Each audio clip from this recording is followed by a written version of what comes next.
secret sauce is think, reflect, and always have a balanced perspective. Be updated on the world, your sector. The hardest question an analyst ever asked you. The investor is now ready. You started educating him or her, you updated him or her, and now she or he is ready for a debate. Nice. Educate, update, and debate. That's how the framework works. The communication is reflecting every day or during a period of time in the share price. The communication has no syllabus.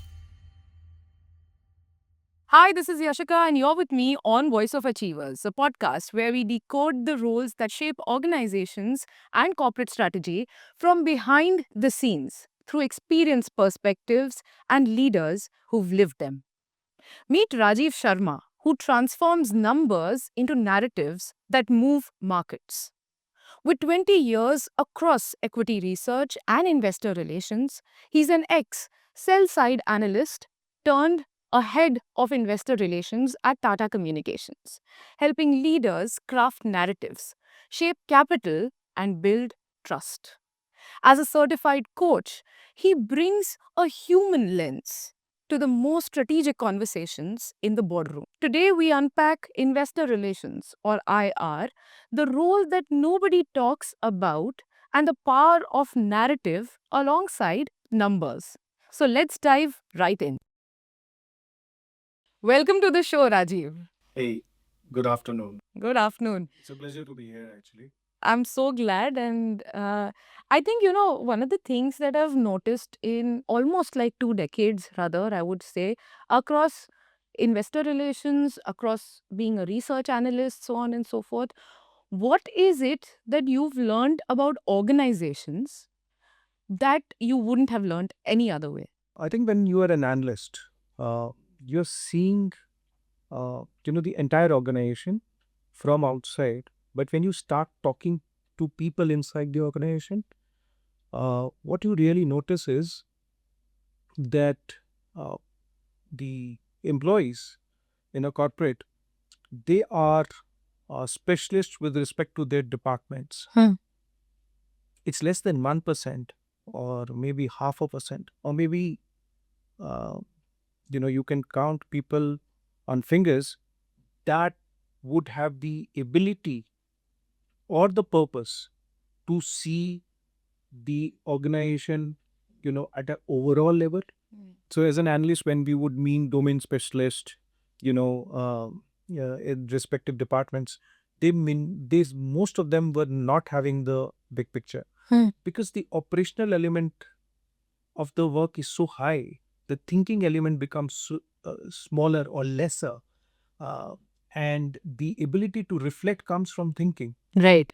And everybody's caught up into their own specific domains, that taking a pause and looking at the bigger picture uh, is missing most of the times. But an analyst, you're looking at the profit after tax number, you're looking at the margins, so you have to get into the big picture, and you need to know uh, all that counts at the overall level. And then you start thinking what's working is these two three things, and what's not working is the two things. So as an analyst, you have to hit the crux, and the crux will only happen when you see the picture. Yeah. Then you know where the problem is. Yeah. So an analyst is equivalent to a radiologist who's studying all the reports, a full body checkup, and then figures out where the problem is, and or where the where the body is doing good. So they take a positive view, they take a negative view, or sometimes they don't take a view. Right. It depends on the overall diagnosis. But and having said that, you've obviously spoken about numbers, but you've also very nicely added the storytelling element, which is actually a large part of, I believe, what you do. Of course, investor relations, I believe, is about numbers, and we will unpack what it is really. But how do you really bring the narrative within this number crunch, and how important is this? Uh, The answer could be in two parts. The first part is between numbers and narrative, there's something called sentiments. Nice. So you capture sentiments, and the sentiments take you to the narrative. So there are two sides of the coin, the sentiments of the investor and the sentiments of the enterprise or the corporate. Nice. So they are at different levels. The corporate may be thinking that, oh, I could have done this better, but I'm on the right track. Or, this may have, these numbers are telling me that I'm moving in the right direction. And those who have their positions in a particular stock, they will hope things get better. Those who want to own it may say that, oh, this is an opportunity because the long term looks better. But there are sentiments, and you know, and there are sentiments. So that's the first part, that you capture the sentiments, and then there are strategic lens. That what is your business strategy? Are you converting the business strategy as a IR into what does this mean for valuation? So you need to have an internal model. Right. Convert the business strategy into a 5-10 year model and see what is that market is pricing and what is that market is not pricing. There have been, companies globally who didn't deliver numbers, but they were addressing a larger market.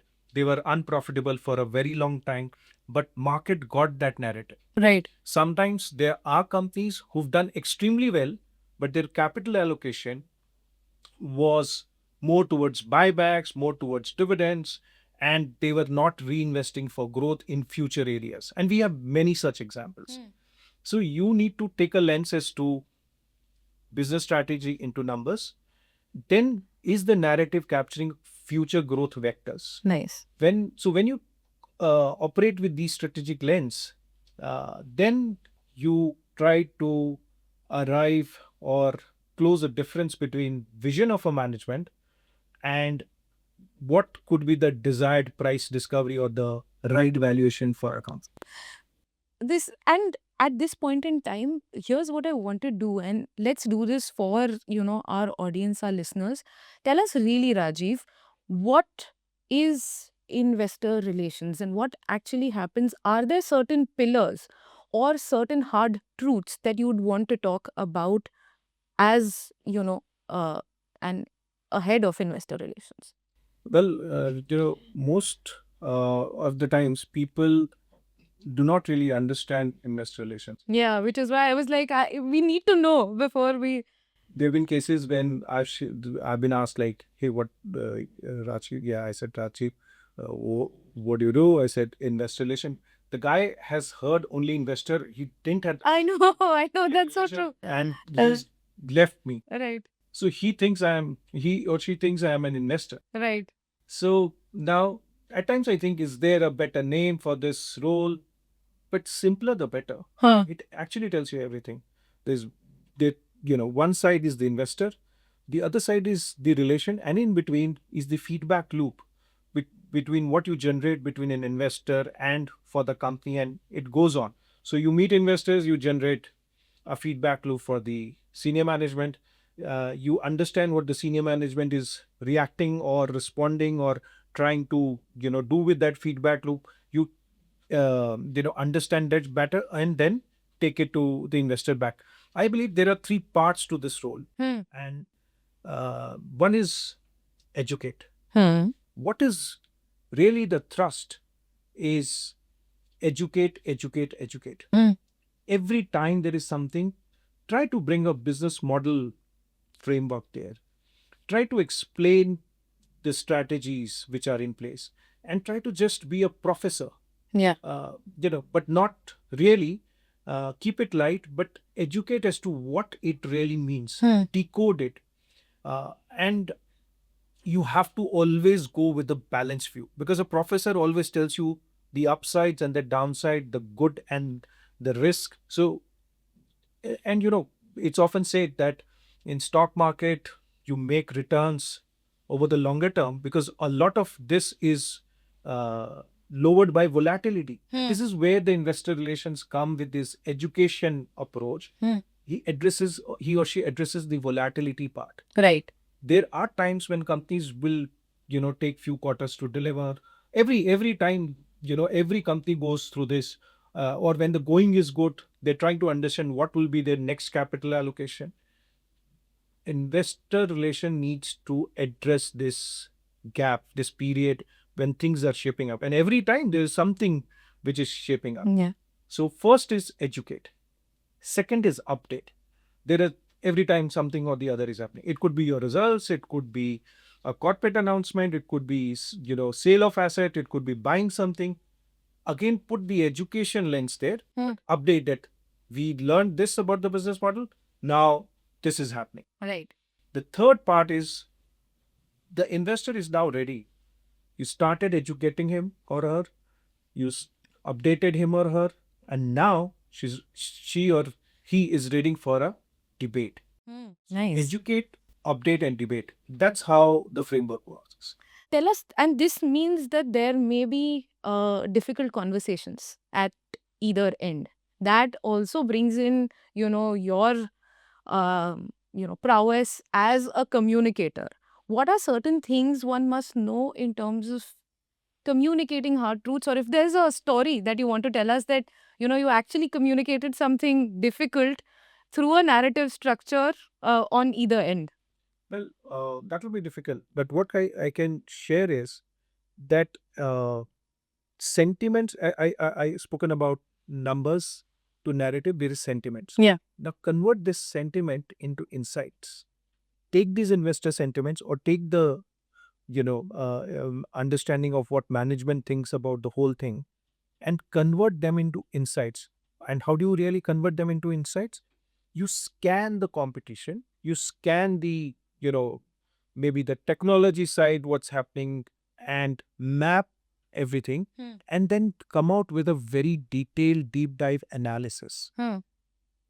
That will be, washed out of any bias which exists. Yeah, I was just going to ask So you. you remove the bias, and now you have facts and you have insights. And insights is like, Sachin Tendulkar, 20th over, seeing the ball now like a football, and just so insight is not something which you can, pick up a book and say, oh, I generated it. It'll come, on a continuous treadmill, like you keep running with. So you have to think as an investor relation. The thinking element needs a lot of time. Yeah. Think about, so take a lift, go to the 15th floor, see how the thing is looking from a, whatever, 13, 15,000 feet. Come back to the second floor, see the numbers and see, what is it.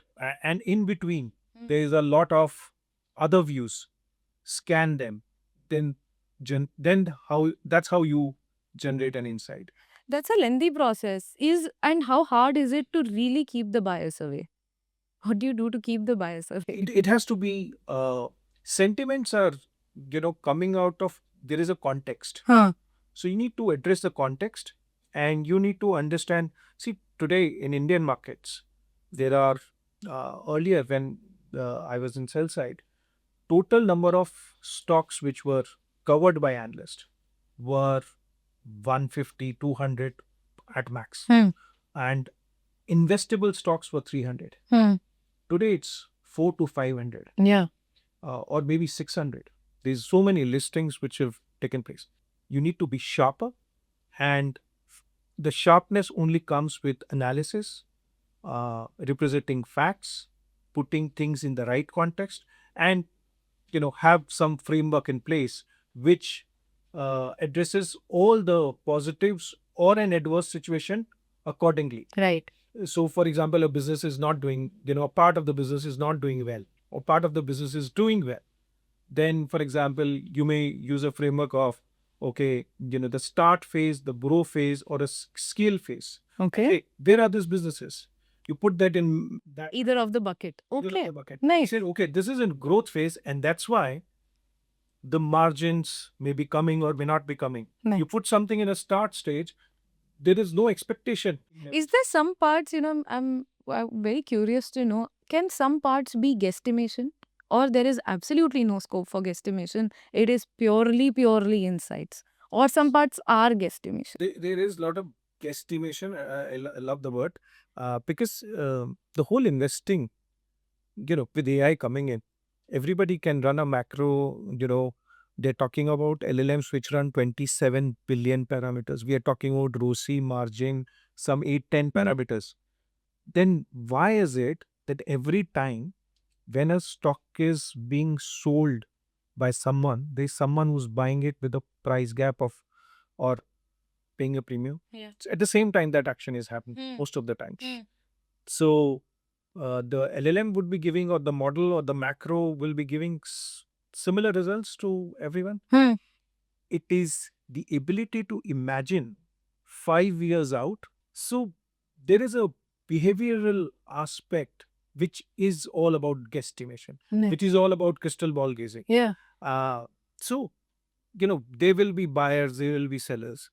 The IR is only going to, you know, only going to give you a balanced view, or supposed to give a balanced view of how things look like.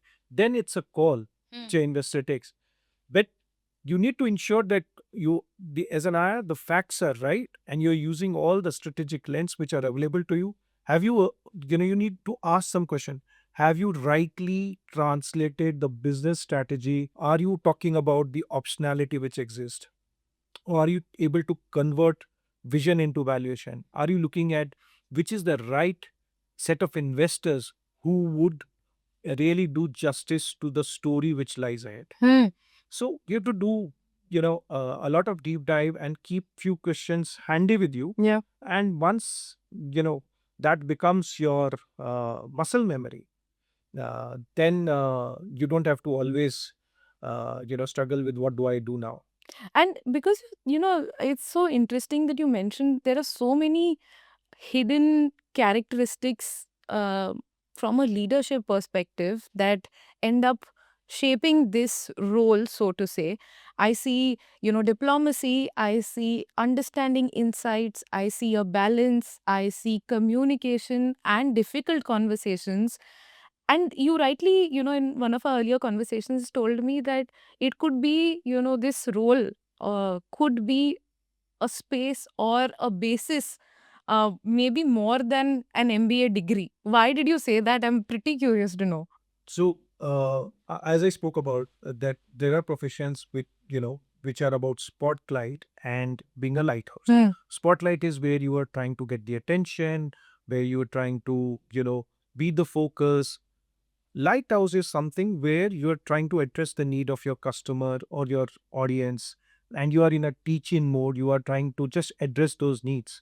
You try to, you're not trying to capture the light or the spotlight, but you're trying to give the light. You're the source of the light, the power, the education, the knowledge.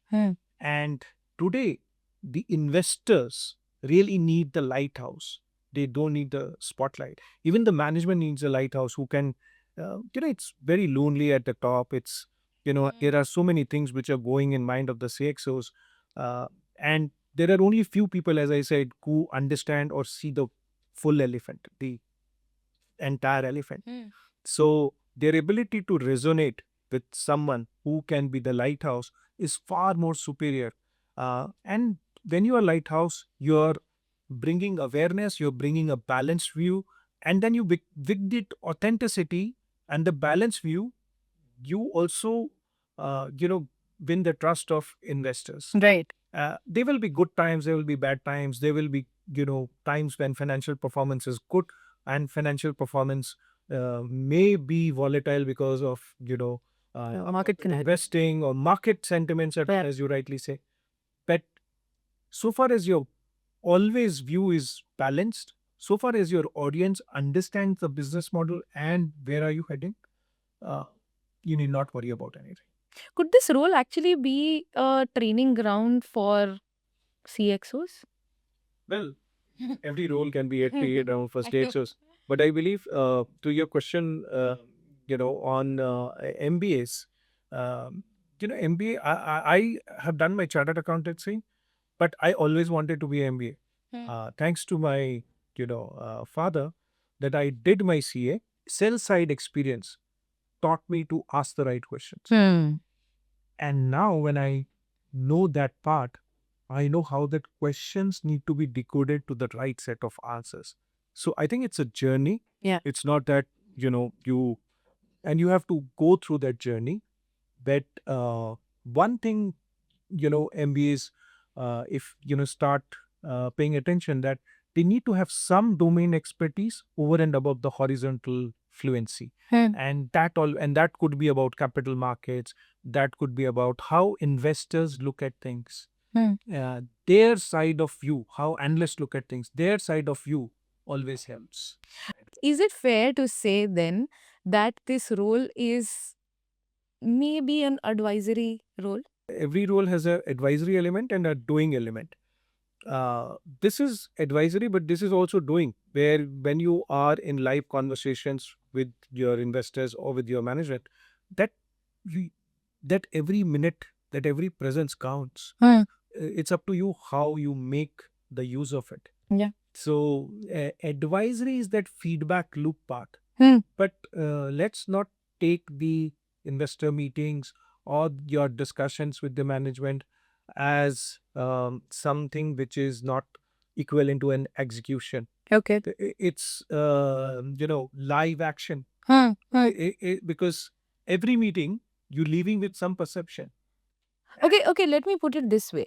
If I were to ask you the difference between how you communicated as a leader in the research analyst role versus how you would as a head of investor relations, what would that key difference be? How would you Key put that? difference is, I would always ask the senior management of a company or the stocks which I was covering, as to, if you can help me with the color on growth, if you can help me with the color on margins.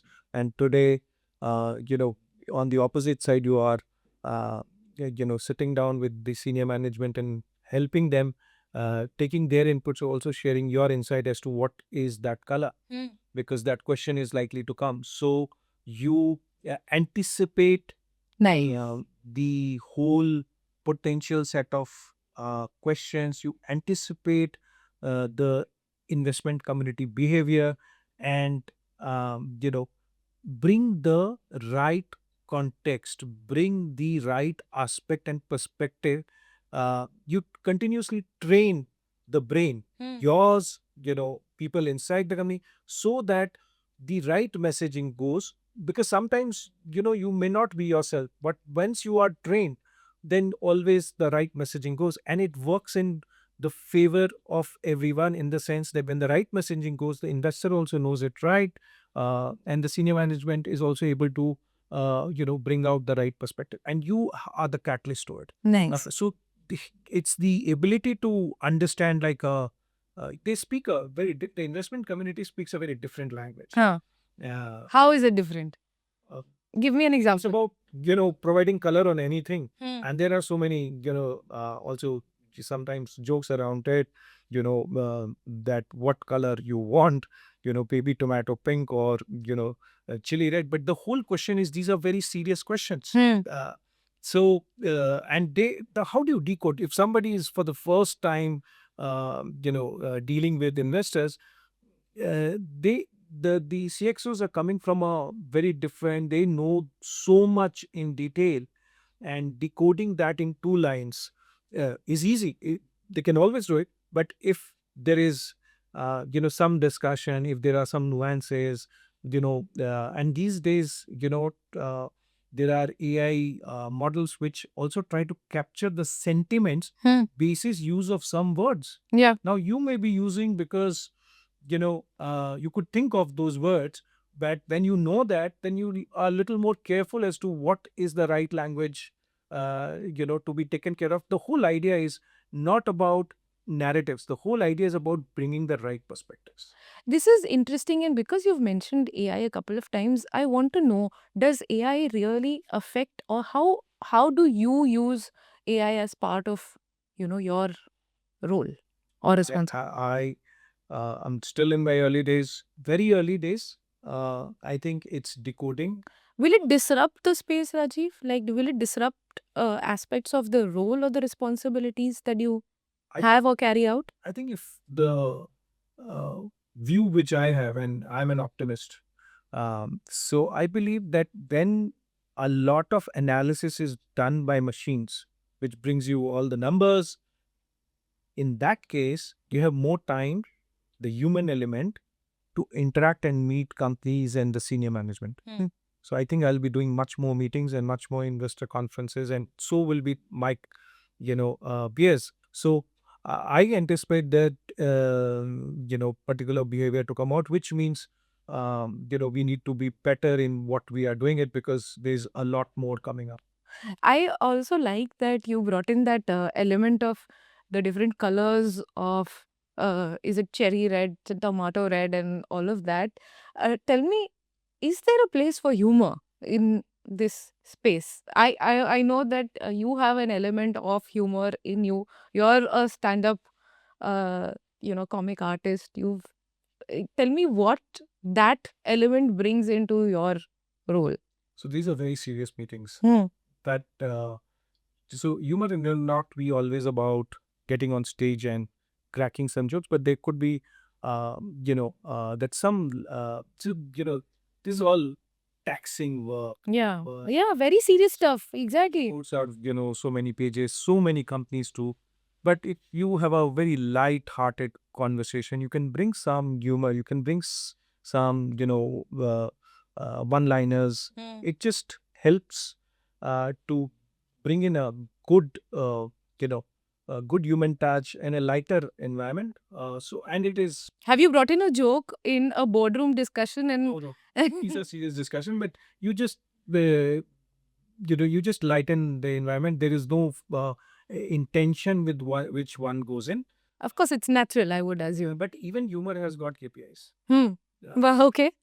So when I was into my first stand up, and it was followed by a stand up act of a very seasoned comedy. Comic. So What's the KPI for a so that seasoned stand-up comedian came out, and he told me that great act, first time, amazing stuff, but I'll leave you with a very interesting the secret sauce that today you're getting 2 to 3 laughters in every minute. Try to make it to 3 to 4 laughters in every minute. So even the world of comedy has got KPIs. So what's a secret sauce then to the role of head of investor relations? Secret sauce is think, reflect, and always have a balanced perspective. Be updated on the world, your sector, and potential actions which may not be your sector today but could be on the periphery, because always the landscape is changing, and nobody will give you time to respond. So That's so true. when a CXO is coming to you, that's the 5 minutes you have to share everything, and it may not be a formal meeting. Uh, It's that 70 minute है तुम्हारे पास kind of thing. it is give it a pitch at times. Yeah. So you have to have everything gradually built in your muscle memory, which doesn't, which in no way means that you are under pressure, or you make it a habit.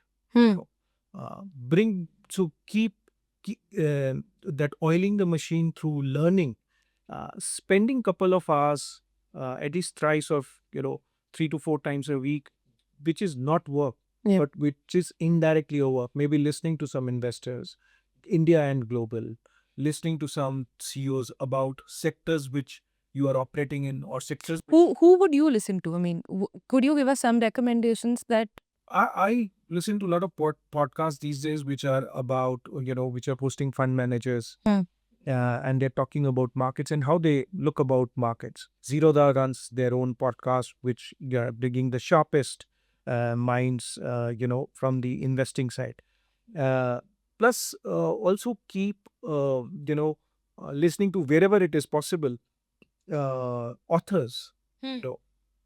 For example, my which is your go-to author? Yeah. is it's called The Crux. It's the same author, who authored this book called Good Strategy, Bad Strategy. Okay. I find it, getting it to a very different, deeper level in this book called Crux. So that could be. So you listen to authors, listen to fund managers, and reflect. There was a time when I would read a book and I would forget it in 2 weeks. Yeah. Uh, Now I take little notes, Nice. and then I sit with those notes and reflect, and that helps it to train your muscle memory. Talking of which, what we are going to do now is going to do something fun. Okay. So we will, this is what's called quick fire. Okay. Which means that I'm going to throw some questions to you. Some parts may be controversial, but we want you to be quick and uh, just respond. Yeah. The hardest question an analyst ever asked you. The hardest question an analyst. There was a very interesting question. It was not the hardest, but it was a rare question. Hmm. That, in the last 20 years, what would be the three good decisions and what would the three wrong decisions the company has made? Okay. Decisions taken, whether good or, which went fine or which may not have gone fine, had a context at that particular time. So in the hindsight, you can say something is good, something didn't work. But at that point of time, what was the world order? Nice. What were the set of assumptions? Yeah. So the answer is a very different answer. The answer is not a straightforward answer. So again, that element of education and providing a balanced view comes. Sure. Um, One CEO trait that makes investor relations possible. Well, I think it's being the lighthouse, uh, you know, uh, providing, bringing the awareness, bringing the education part to it. Uh, CXOs are like coaches. Hmm. They are facilitating their employees to and tapping their potential to bring the best. Nice. Uh, you are similarly doing from that a company could be lazy with its story. You're bringing to unlock that potential Hmm. because the performance is there, but there is no right articulation of how they are doing things. So I think unlocking potential. Nice. A belief you've unlearned about markets. Well, uh, I think I would answer it in a different way, and I picked this from you know ICISI's CIO, Mr. Naren. A lot of respect for him. He talks about his favorite book called The Checklist Hmm. Manifesto. Hmm. Uh, so I think it's not about unlearn or learn. You keep working on your checklist. Uh, when your checklist gets better, you will see something which you go eliminated and something which you added, and that will give you a reflection of what did you learn or what did you unlearn. But one thing is, market is a lot about human behavior. Our response to uh, share price volatility, our response to particular news. Always check that. Is it the fundamental, or is it my sentiments, or is it my behavior which is causing a particular action? Sure. Interesting. Um, Investors care more about the narrative than the numbers. True or false? Investors are one of the most informed community, smartest people. They care about everything, Hmm. and they have their own secret sauce which they don't share with us. But my 2 cents is that they care about execution, they care about performance, and they equally care about perception and the narrative. Your anchor when markets turn chaotic. My anchor is, from our investor relation role is, if my investor base is educated on the business model, they will respond accordingly. Always bringing the reasonable understanding of the business model, Hmm. the vectors which decide it either ways, and coming out with a balanced view always helps. And, to sum it all up, your 2 cents in terms of how you would see this role as an aspirational one for leaders that are upcoming. I think finance has number of functions. Some are very, very specialist functions like taxation. Uh, but I think for young, aspiring financial professionals, there's a very interesting role where they need to talk. Hmm. Most of the finance roles are perceived as Absolutely. Exactly. roles where the communication element to the external world is limited. You are having discussions with auditors, you are discussing your matters with tax authorities. The treasury side of it discusses a lot with bankers and the debt market side. But this is where the communication has no syllabus. Hmm. You could be asked anything under the sun. It could be related to what XYZ new technology has come up, or something else. So you need to educate your investors. Equally, you need to look at your own education. And I think that these days we talk a lot about SIPs, Hmm. which is when it comes to investing. I believe that days of while CA, MBAs, these are all good, but we move to a scenario with AI, something which I believe is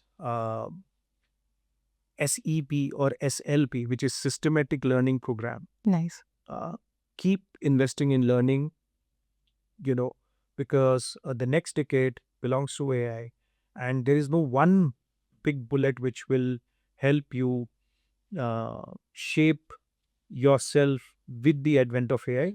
It will be the SLP which will decide. How wonderful. Thank you so much for these wonderful insights, for the stories, and particularly for bringing the narrative or the narrative or the storytelling element of being articulate to the numbers crunch game that we know. Wonderful insights in here. Thank you so much. Yashika, it is the good questions which bring out, the whatever is there with you, the best or not the best, I don't know. But I think I really enjoyed the conversation because the questions were quite interesting.